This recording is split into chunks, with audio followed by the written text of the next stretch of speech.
नमस्कार, आदाब, सत श्री अकाल। मैं पीके तिवारी स्वागत करता हूं आपका +24/7 में।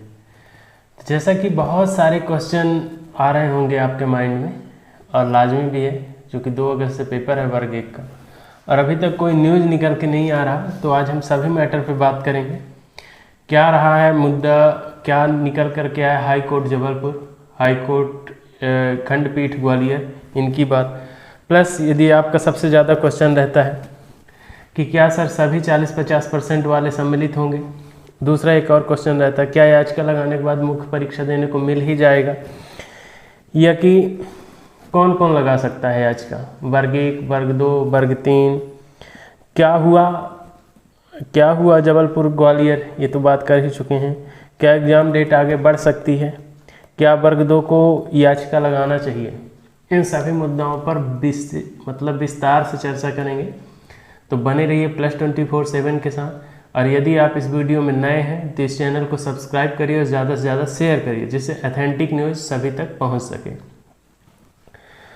तो जैसे पहला क्वेश्चन यदि अब मैं लूँ तो क्या सभी 40-50% वाले सम्मिलित होंगे। इसके बाद आपको इसके कुछ कमेंट्स भी बताऊंगा, कुछ कमेंट्स भी लूँगा आपका, और उन कमेंट्स में ये भी बताऊंगा फिर कमेंट्स है आपके, ठीक है, और उनमें क्या हो सकता है क्या नहीं हो सकता है, इन सब मैटर पर विस्तार से चर्चा करते हैं। तो सभी 40-50% वाले सम्मिलित नहीं होंगे। इसमें से जो याचिका लगाए हैं केवल वही सम्मिलित हो सकते हैं, बाकी सभी सम्मिलित नहीं होंगे। तो क्या करना है सर, जब यदि सभी सम्मिलित नहीं होंगे तो क्या हम याचिका लगाएं, उसके बारे में भी बात करते हैं। दूसरा, याचिका लगाने के बाद क्या मुख्य परीक्षा में सभी बैठेंगे, तो ऐसा भी नहीं है कि जैसे आपने याचिका लगा दिया तो आप मुख्य परीक्षा में ही बैठें। कुछ लोग अभी कॉल भी आता है मेरे पास और कमेंट्स में भी लिखते हैं कि सर हमारा याचिका बहुत दिनों से लगा है, उस पर क्या सुनवाई हुई या नहीं हुई, क्या है। आप जहाँ से भी लगाए हैं, जिस भी एडवोकेट से लगाए हैं, तो देखिए इसमें होता क्या है कि याचिका बहुत सारे लगते हैं, लेकिन उसमें से कुछ का ही आर्डर हो पाता है, सभी का आर्डर नहीं होता, कुछ का आर्डर बाकी रह जाता है। तो जिनका आर्डर बाकी रहता है उनका क्या होगा, वो फॉर्म नहीं भर सकते। जिनका आर्डर आ जाता है उन्हीं का बस फॉर्म भराया जाता है। अभी तक जैसे लगभग नहीं 350-400 लोगों का आर्डर आया, वही 400-500 के निरस्त हो गया। तो उन लोगों का आर्डर निरस्त हो गया, मतलब अब वो फॉर्म नहीं भर सकते, ठीक है, क्लियर कट। फिर सर क्या वर्ग 1, वर्ग 2, वर्ग 3 इनको याचिका लगाना चाहिए, तो ये आपके ऊपर डिपेंड करता है। आप यदि एडवोकेट के पास जाएंगे तो आपको वर्ग 1 का भी लगवा देंगे, वर्ग 2 का भी लगवा देंगे, वर्ग 3 का भी लगवा देंगे, ठीक है। अब इसमें ये डिपेंड करता है कि आपका मैटर किस मुद्दे को लेकर के है, ठीक है, आपका मैटर कितना ईजी है और किस तरह कितनी सारी उसमें डाइवर्सिटी है, ये भी देखना पड़ेगा, है ना। फिर जबलपुर और ग्वालियर खंडपीठ का क्या डिसीजन है, तो अभी तक जबलपुर और ग्वालियर खंडपीठ की कोई डिसीजन नहीं आई है। एक जो आई थी उसमें ये हुआ था, 1-2 जो भी आए हैं तो उसमें ये हुआ है कि निरस्त हो गए हैं। तो क्या आगे भी निरस्त होंगे, तो इसके लिए एक चीज़ आप जान सकते हैं कि जो इंदौर खंडपीठ उसके जो जज साहब हैं वो कुछ स्टूडेंट के फेवर में, वो सोचते हैं ठीक है मुख्य परीक्षा में बैठेंगे नहीं बैठेंगे, मुख्य परीक्षा में पास होंगे नहीं होंगे, लेकिन कम से कम मुख्य परीक्षा में बैठ तो जाएं ये लोग, तो उनका ये है। लेकिन जो जबलपुर और ग्वालियर वाले जज साहब हैं ये थोड़ा कड़े मिजाज के हैं, तो ये खारिज कर दे रहे हैं। अब जो खारिज कर दिए हैं क्या उनका कुछ हो सकता है, तो चुपचाप से अब इस 40-50% मुद्दे से बाहर निकल आ चुके हैं, ठीक है। फिर क्या सर यदि बात करें डिलीटेड क्वेश्चन वालों का, क्या डिलीटेड क्वेश्चन वाले लगा सकते हैं, आप कोर्स लगा सकते हैं। यदि आपका नंबर कम है, आपका नंबर नॉर्मलाइजेशन के बाद जितना भी कम हुआ है और वो इस दायरे पे है कि आपका यदि बढ़ता वो नंबर जो घटा है, जो डिलीट क्वेश्चन हुए हैं उसमें आप पास हो सकते थे, तो आप डिलीटेड क्वेश्चन पे जा सकते हैं। क्या सर 2018 वाले लगा सकते हैं, आप कोर्स 2018 वाले लगा सकते हैं। क्या वर्ग 3 वाले पिटीशन लगा सकते हैं, वो भी लगा सकते हैं। क्या वर्ग 2 वाले लगा सकते हैं, वो भी लगा सकते हैं। क्या वर्ग 1 वाले लगा सकते हैं, तो मुझे लग रहा है कि अब लगाने का कोई मतलब नहीं निकलेगा, क्योंकि 2 अगस्त से पेपर है और अब समय भी बहुत ज़्यादा बचा नहीं है, आपका हियरिंग कब होगा पता चलता है आपका पेपर के बाद हियरिंग हो रहा है तो कोई मतलब नहीं निकलेगा, है ना। तो आप स्वयं भी समझदार हो, आप समझ सकते हो कि आपको पिटीशन लगाना चाहिए कि नहीं लगाना चाहिए। एक जो सबसे बड़ा क्वेश्चन आता है, क्या सर एग्ज़ाम डेट बढ़ सकती है, कई भाइयों का कहना है। तो इसके लिए मैं कहूँगा कि आप, मेरा एक वीडियो है उस पर यदि आप जा कर के देखेंगे, इसमें डायरेक्ट ये मैं बताया हूँ कि कैविएट पिटीशन लगा चुका है कौन, ईएसबी ने भी लगाया याचिका। अब ईएसबी जो कैविएट पिटीशन दायर किया है इसका मतलब भी बता दिया हूँ कि ये पहले से साफ निर्देश, मतलब नहीं, मतलब एक अवेयर करना यदि कहा जाए इसको, किसको, हाई कोर्ट जी साहब को, माननीय उच्च न्यायालय को, कि यदि उनके अगेंस्ट कोई स्टे लिया जा रहा है तो स्टे पर स्टे एक हिसाब से आप कह सकते हैं, ठीक है। तो आप उस पर ये नहीं कह सकते कि एग्ज़ाम का डेट आगे बढ़ाया जाए या कि एग्ज़ाम कुछ दिनों तक रुक जाए, ऐसा कुछ भी नहीं हो सकता। इसके लिए पहले ही कैविएट पिटीशन दायर की जा चुकी है, किसके द्वारा, ईएसबी के द्वारा। तो आप उस मैटर पे कुछ नहीं कर सकते हैं, एग्ज़ाम आप अपने टाइम पर ही होगा, उस पर कोई भी छेड़खानी नहीं हो सकती। फिर एक क्वेश्चन आता है कि क्या सर वर्ग 2 वालों को लगाना चाहिए। तो देखिए, आप मेरे वीडियो को एनालिसिस करिए, फिर आपको समझ में आ जाएगा जितने भी वीडियो हैं कि आपको लगाना चाहिए कि नहीं लगाना चाहिए। मेरा ये कहना है कि आप थोड़ा वेट करिए, ठीक है। इसलिए वेट करिए क्योंकि थोड़ा ये देखिए कि आपको क्या इसका डिसीजन, मतलब जबलपुर और ग्वालियर खंडपीठ, ठीक है, जबलपुर जो हेड है इसका क्या आता है, क्या डिसीजन आता है, क्या कोई याचिका अभी तक पास हो रहे हैं, क्योंकि सभी याचिकाएं अभी लंबित पड़े हुए हैं। कुछ 1-2 जो गए वो खारिज हो गए और अभी कुछ हैं जो अभी प्रोसेसिंग में जारी हैं। तो आप ये देख लीजिए कि पहले उनका क्या हो रहा है, क्या वो पास हो रहे हैं या कि वो भी खारिज हो रहे हैं। तो अभी थोड़ा वर्ग 2 वाले जो है विशेष तौर पर थोड़ा वेट एंड वॉच की स्थिति पे रहिए, ठीक है। बाकी आप जाएंगे तो पिटीशन लगाने वाले एडवोकेट आपको मना नहीं करेंगे, वो लगा देंगे, हर किसी के लिए लगा देंगे, कोई दिक्कत नहीं होगी। तो जहाँ तक मेरा सलाह है, फिर जिनका पिटीशन लगा है और अभी खारिज भी नहीं हुआ है, ठीक है, जिनका आवेदन लगा है हाई कोर्ट में, माननीय हाई कोर्ट में और उच्च न्यायालय में, और अभी वो खारिज नहीं हुआ पिटीशन, तो क्या वो पढ़ाई करें या कि बहुत ज़्यादा डिप्रेशन में है, सर क्या किया जाए, अभी तक जबलपुर और ग्वालियर का नहीं आया है, क्या करें सर, पढ़ाई करना छोड़ दें। तो आप स्वयं भी बहुत ज़्यादा समझदार हैं, तो मुझे ये लग रहा है कि यदि आप पढ़ाई कर रहे हैं और मान लीजिए आपका आ गया, पहले ही आ गया, क्योंकि एग्ज़ाम के एक दिन पहले तक आपका फॉर्म भरा जाएगा, इसमें कोई दिक्कत नहीं है, ठीक है। तो आपको मुख्य परीक्षा में सम्मिलित होने का मौका मिल जाएगा। तो क्या है, आपको पढ़ना चाहिए, तो बिल्कुल मेरे तरफ से आपको 100% पढ़ाई करना चाहिए, क्योंकि यदि आपके पक्ष में आदेश हो जाता है तो आपको जा कर के ईएसबी जा कर के फॉर्म भरना है और इसके बाद अपना प्रवेश पत्र लेना है और आपको एग्ज़ाम भी देने को मिल जाएगा। दूसरी बात, क्या सर हम पढ़ेंगे तो हमको कोई घाटा होगा, तो मुझे ये लग रहा है कि यदि आप पढ़ भी रहे हैं तो आपको कोई घाटा तो होने वाला है नहीं, ठीक है। हो सकता है आपका पिटीशन रद्द हो जाए, लेकिन जो आप पढ़े हैं, जो आपके पास नॉलेज है, वो तो रद्द नहीं होगा ना, वो तो आपके लिए अच्छा ही होगा, नेक्स्ट एग्जाम के प्रिपरेशन आपकी हो जाएगी। तो आप ये मान के पढ़ें कि ठीक है, इस एग्ज़ाम में बैठेंगे कि नहीं बैठेंगे, नेक्स्ट एग्ज़ाम में अपन को बैठना है, ये मान के भी आप पढ़ सकते हैं, ठीक है। तो इसके लिए आपको पढ़ाई जारी रखना चाहिए। फिर एक और सबसे ज़्यादा कमेंट्स आता है कि सर ओवर एज वालों के लिए कुछ बोलिए। तो ओवर एज वाले भी पिटीशन लगा सकते हैं, उसमें कोई दिक्कत नहीं है, आप बड़े आसानी के साथ पिटीशन लगा सकते हैं, ठीक है, कोई प्रॉब्लम नहीं होगी। आगे आपके कुछ कमेंट्स लेता हूँ, इसके बाद कुछ आपके कमेंट्स आए हैं उनको देखते हैं और फिर उन पर चर्चा करते हैं कि आखिर क्या होगा। तो वेट समटाइम्स। और बाकी मुझे ऐसा लग रहा कि यदि आपने पिटीशन लगाया है तो, और यदि आपका आर्डर निरस्त नहीं हुआ, तब आपको क्या करना चाहिए, आपको स्टडी करना चाहिए। यदि आपका निरस्त हो गया तब तो फिर वैसे भी स्टडी तो करना ही चाहिए, है ना, तो उसमें कोई दिक्कत है ही नहीं। तो अभी एक कमेंट्स आ रहा है अपने पास,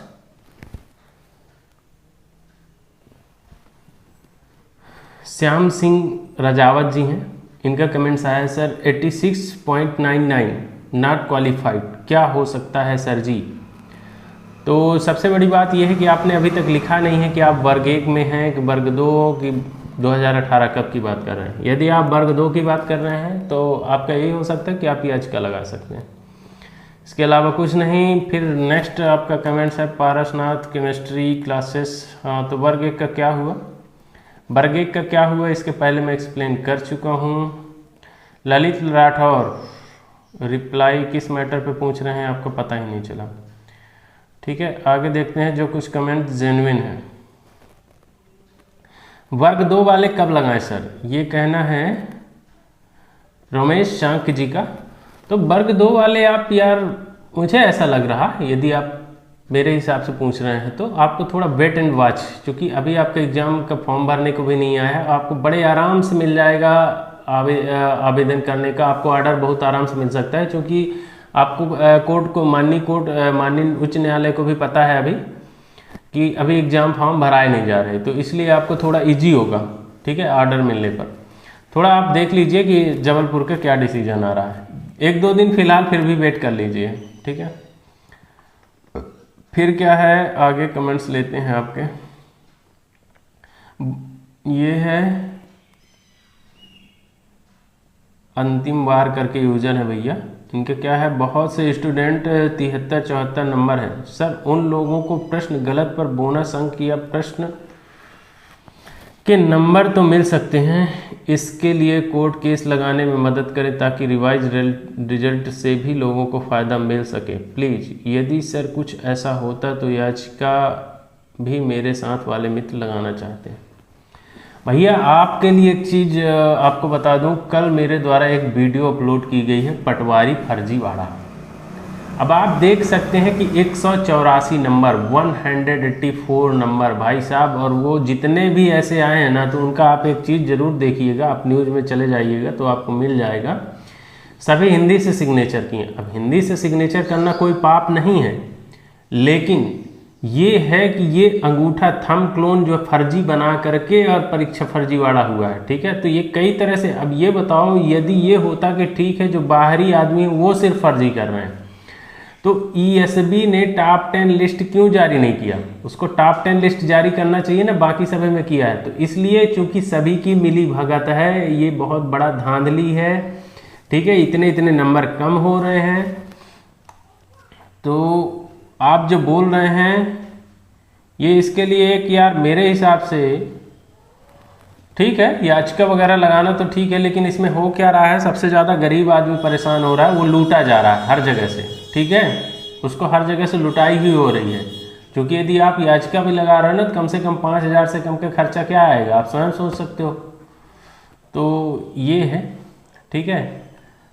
अब इसको बोनस अंक मिलना चाहिए लेकिन नहीं मिला है, तो उसके लिए मुझे ऐसा लग रहा कि सबको मिल करके PIL दायर करना चाहिए। जो हमारे एक PGS फैक्टर करके यूज़र हैं वो यही बोलते हैं कि सर क्या PIL लगाना चाहिए, तो 100% लगाना चाहिए, लेकिन सबसे बड़ा दिक्कत है कि इसके लिए कोई एक आगे आए तभी हो सकता है। ठीक है, तो PIL तो लगाना ही चाहिए। फिर है समीर खान करके, सर मैं क्वालिफाई थी, मुझे अनक्वालिफाइड कर दिया गया, नॉर्मलाइजेशन में पिटीशन लगा सकती हूँ क्या? आप ऑलरेडी लगा सकते हैं, कोई दिक्कत नहीं है। ठीक है सर। एक है विनोद मांझी, सर मैं ज्योति मांझी वर्ग 2, मेरे 66 नंबर आए थे, 65 नंबर कर दिए गए, अब मैं क्या करूँ? आपके पास सिर्फ एक ही रास्ता है कि आप क्या करें, याचिका लगा दें। ठीक सर। यूजर CB फैक्टर करके हैं, सर 40-50% होना ही चाहिए। ये गवर्नमेंट जो है ना बहुत अंधी है, किसी की नहीं सुनती। अब ये बताओ, ये अतिथि शिक्षक रो रहे हैं, ठीक है, इनको जो है तो कल की अभी न्यूज़ निकल के आ रही, जो अतिथि विद्वान थे उनको तो पुलिस भर करके कहीं दूसरी जगह रखाई है, मतलब किसी के नाम पर कुछ सुनना ही नहीं। एक है भैया मगन भैया, पता नहीं क्या है भैया इनका नाम, पिटीशन में नाम आने के बाद किस कौन से लगेगी, अब पता नहीं यार आप क्या बोलना चाहते हो, समझ में नहीं आ रहा। सर जी नंबर कम हुए हैं उसका क्या होगा? ये आपके साथ अपराध हुआ है, क्योंकि आपका जो एक मतलब रियल नंबर है उसमें से 20 से 25 नंबर तक घटे हैं, और बढ़ने वाले का भाई साहब पटवारी का भी बता रहा हूँ ना, 80 से बढ़ करके डायरेक्ट 150 हो गया। सोच सकते हो, 8 दूनी 16, 80 दूनी 160, सीधे डबल नंबर बढ़े हैं। अब आप समझ सकते हो कितना बड़ा घोटाला है। ठीक है, आप क्या सोचते हो कि आप बढ़िया से ईमानदारी से पढ़ते हो, एग्जाम देते हो, आपका क्लियर होगा, ठीक है, और आपको पता नहीं कि ऊपर कितना बड़ा घोटालाबाजी चल रहा है। दूसरा है, सर आप जवाब तो देते नहीं, बस इंतज़ार करते हैं। तो भाई साहब एक काम कर सकते हो, आप जा करके और जबलपुर में जज साहब का कॉलर पकड़ो और पूछ लो कि बता किस दिन हमको फार्म परीक्षा में बैठना है। यार हम उतना ही कर सकते हैं ना जितना हमको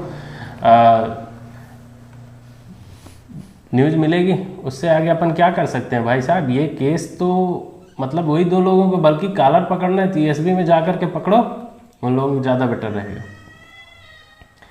फिर है सर जबलपुर का कब तक आएगा, तो ये वही डिपेंड करता है कि वकील साहब और ये आपके माननीय जज साहब कब तक इसका हियरिंग होता है, क्या होगा, उसी के अनुसार होगा। फिर है शशांक भैया का, शशांक सैनी जी का, कि सर मेरे 78 से 73 हो गए हैं।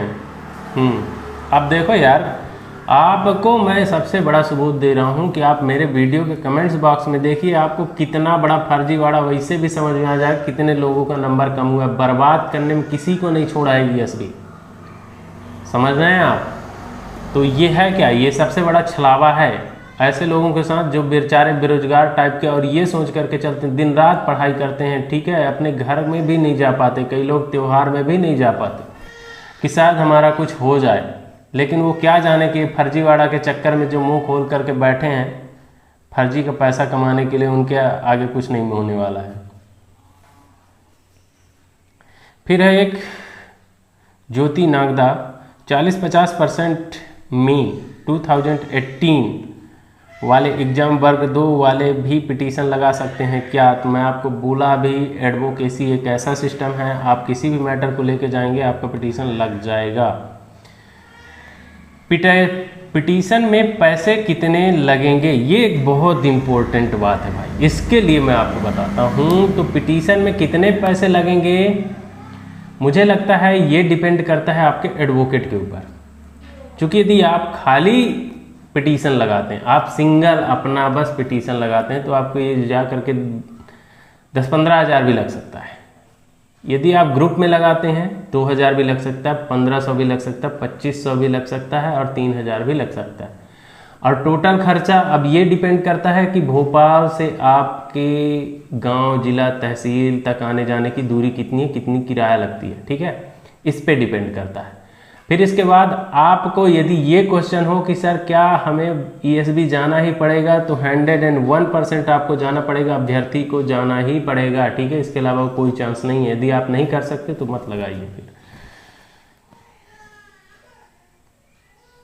फिर है सर याचिका के बाद हमें चयन परीक्षा में एग्जाम देने को मिल जाएगी, तो 200% है भैया। इतनी बड़ी औकात नहीं है ESB को कि आपका ऑर्डर हो गया इसके बाद आपको चयन परीक्षा में ना बैठने दे, ठीक है, वो क्या उसका बाप भी बैठने देगा चयन परीक्षा में। तो मुझे लग रहा है कि आज का मैं आपको सभी का क्वेश्चन का जवाब दे चुका हूँ।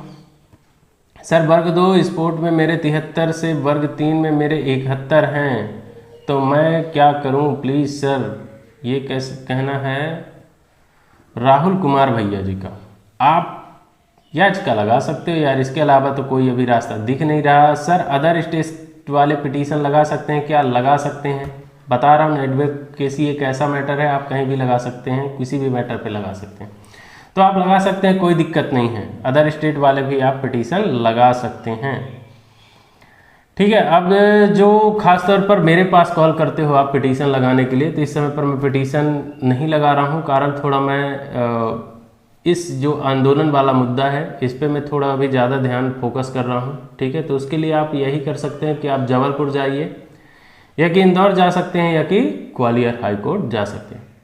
अब इसके बाद आपको किस मैटर पे जानकारी चाहिए उसके लिए आप कमेंट्स में लिखिएगा, या कि आप एक काम कर सकते हैं, डिस्क्रिप्शन बॉक्स में मेरा टेलीग्राम चैनल का लिंक दिया हुआ है, वहाँ आप जा सकते हैं। वहाँ यदि आप कमेंट्स करते हैं आपको क्या समस्या है, तो आपको मैं आप हाँ एक काम करिएगा, अपने जो टेलीग्राम में कॉल सेटिंग है उसको ऑन करिएगा, जिससे मैं डायरेक्टली आपको कॉल करके बात कर लूँगा। ठीक है, आप 6 बजे, शाम 6 बजे से 8 बजे तक मैं आपसे बात कर लूँगा।